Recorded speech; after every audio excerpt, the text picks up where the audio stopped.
Mr. President, thank you so much for having me here today. I am so honored to be here to talk about an issue that is deeply personal to me, addressing the high cost of insulin and to tell my story.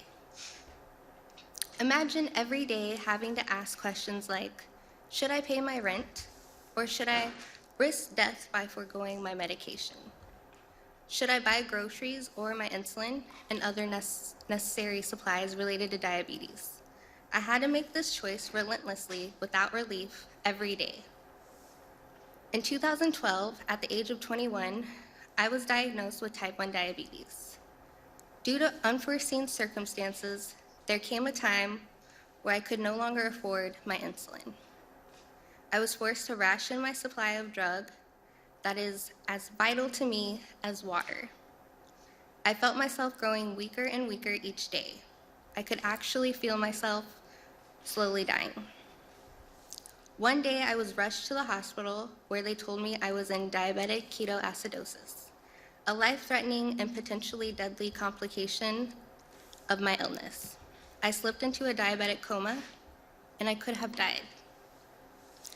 This was a terrifying incident. I was ashamed that I couldn't afford my life-saving medication. I didn't want to ask for help. I shouldn't have to ask for help. Insulin and healthcare should be affordable. Ever since my diagnosis, the cost of my diabetic medicine has dictated everything from what kind of job I can take, whether I can set aside some money for savings. Thankfully, I am now able to afford my insulin through my employer benefits.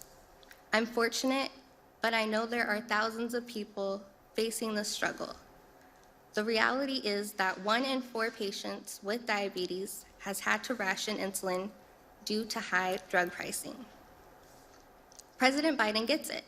He has a plan to not only save me and millions of people like me money, but also to give us the certainty, the ability to control our health without our health controlling us.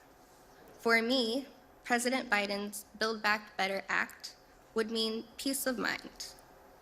I know how fast our circumstances in life can change, in addition to my illness. I am plagued with the fear that I may not be able to afford my insulin again. I want to see a future where young people like me don't have our lives revolve around our prescription drugs, and we don't have to make career and life choices around insurance benefits. That's why I'm so grateful for President Biden's leadership on tackling the high cost of prescription drugs, particularly insulin. And now, it's my honor to introduce my new friend, President Joe Biden.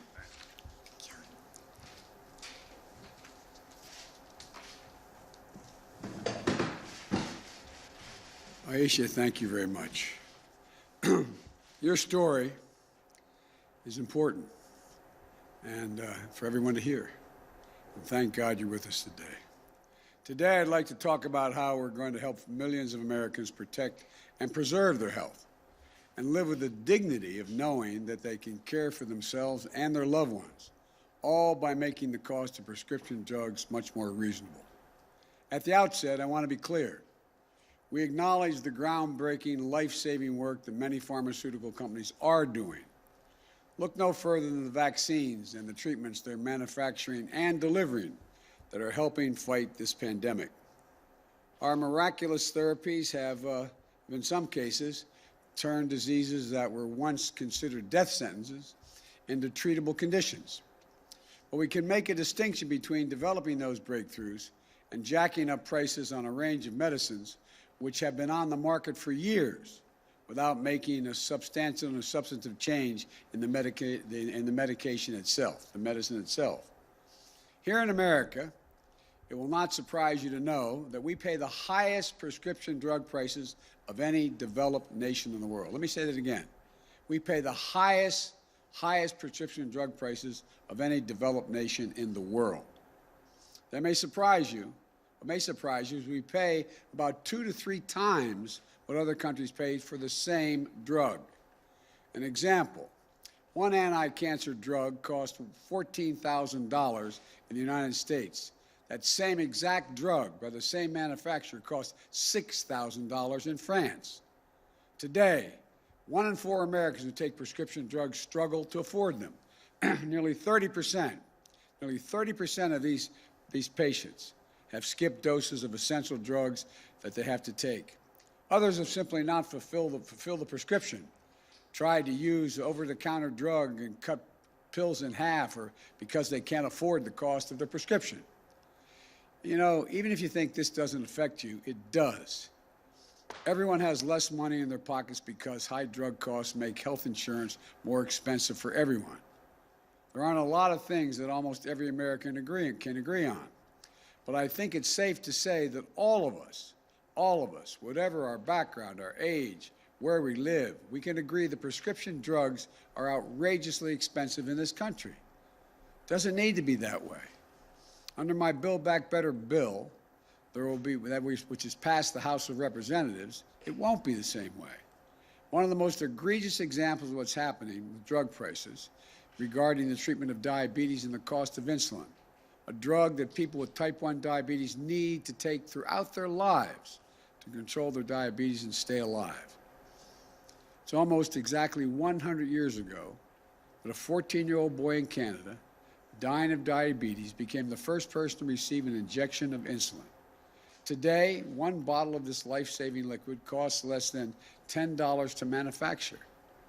But in certain types of insulin, prices increased by 15% or more each year for the past decade. Depending on the nature of someone's type 1 diabetes, the average sticker price for a month's supply of insulin is about $375. But some people, it can be as high as $1,000 a month because they need to take more.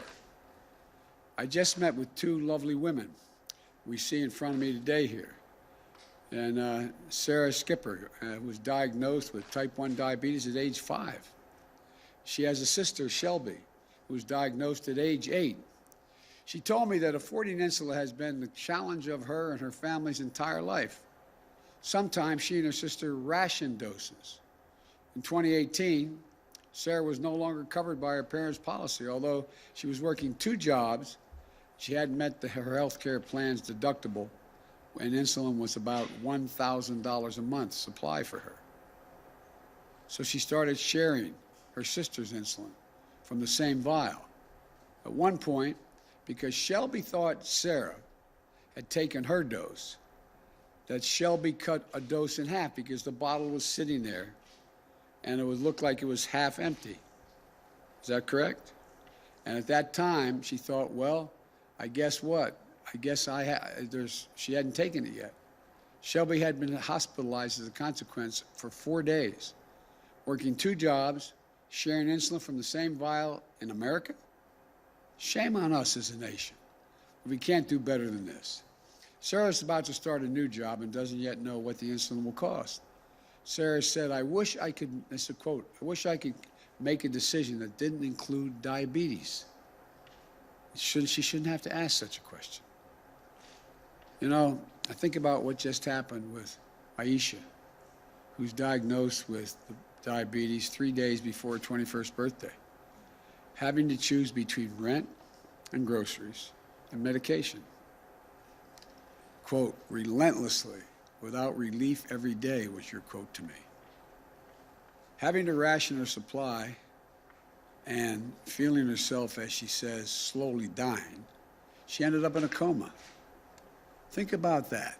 The difference between nearly dying and thriving is the cost of 1 drug. Sarah and Aisha are far, far from being alone. It's estimated that 34 million Americans, 10% of the population, have diabetes, including more than 1.5 million who have type 1 diabetes, requiring daily doses of insulin in varying quantities. Remember, all of this stress, hardship, suffering, and sacrifice is due to a drug that costs just a few bucks to make. One study found that Americans pay 10 times as much as other countries for insulin. These price increases are about companies looking to maximize profits, and nobody standing up for the patients. Nobody with the power to do something about it. It's enough, enough. Nobody has held the manufacturers accountable until now. My Build Back Better bill takes 3 key steps to lower the cost for families dealing with diabetes. First, we're going to cap cost sharing for insulin at $35 per month. That means you can't get charged more than $35 at a pharmacy counter for your insulin. That's across the board. Whether you get health insurance through private policy, the Affordable Care Act marketplace, or through Medicaid, nobody is going to pay more than $35 for each month for insulin. Second, for people who don't have health insurance, we're helping you get insurance. That way, people with diabetes can get protected with that $35 copay cap. People who are uninsured today can visit healthcare.gov to check out the options. In many cases, people can get a full health care plan, including coverage for insulin and other prescription drugs, doctor visits, and hospitalizations for less than $10 a month if you sign up for the plan. If you live in a state that has refused to expand Medicaid under the Affordable Care Act, my Build Back Better bill is going to fix that as well. These changes are going to ensure access to affordable coverage for millions more Americans and help more people with diabetes get coverage they desperately need. Third, we're going to end the days when drug companies could increase their prices with no oversight and no accountability. Going forward, drug companies that increase their prices faster than inflation are going to face a steep excise tax.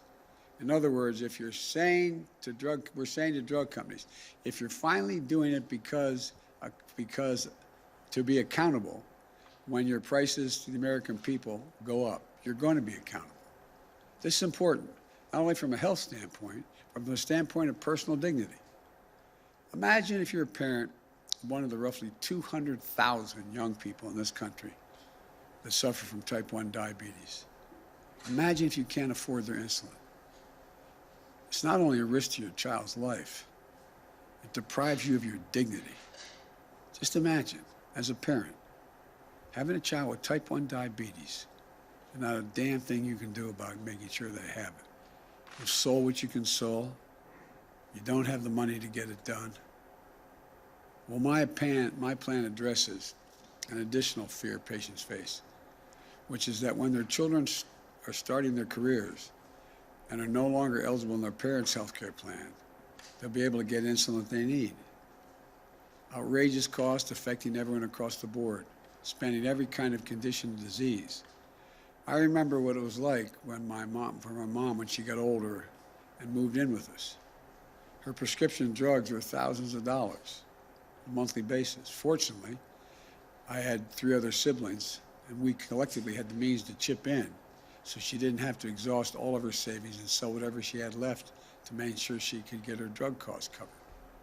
So I'm committed to using every tool I have to lower prescription drug costs for Americans, consistent with the drug companies getting a fair return on their investment.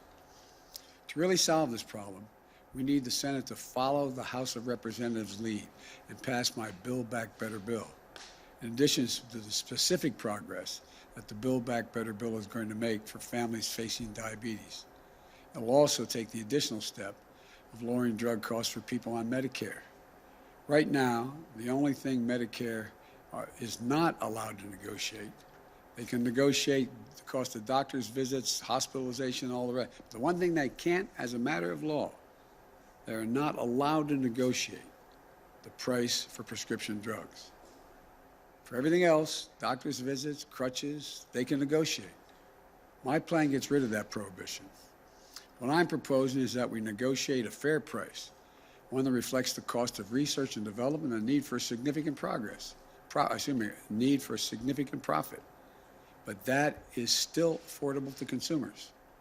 Right now, drug companies will set the price at whatever market will bear.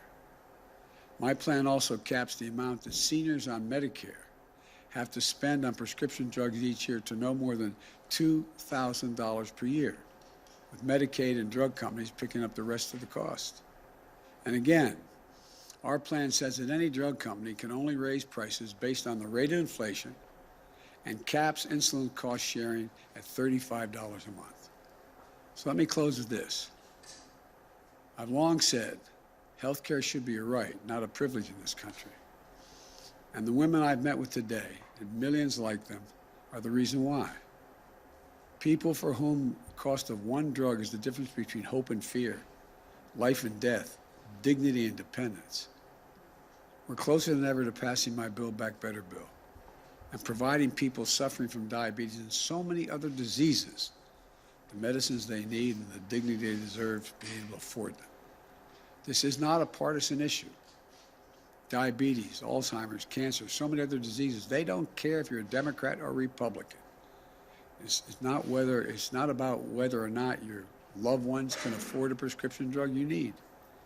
So we need Congress to finish the job, to come together and make a difference in people's lives. I want to thank both the guests here today for being so straightforward with me. We had a good conversation in the office before coming over here. I admire you both. I admire you both. And as my grandpa used to say, with the grace of God and the goodwill of the neighbors, we're going to get this done. So you don't have to worry every single day about what you're going to be able to do. God bless you all and God protect our troops. Thank you so much. Better by Christmas, Mr. President? As early as we can get it, I want to get it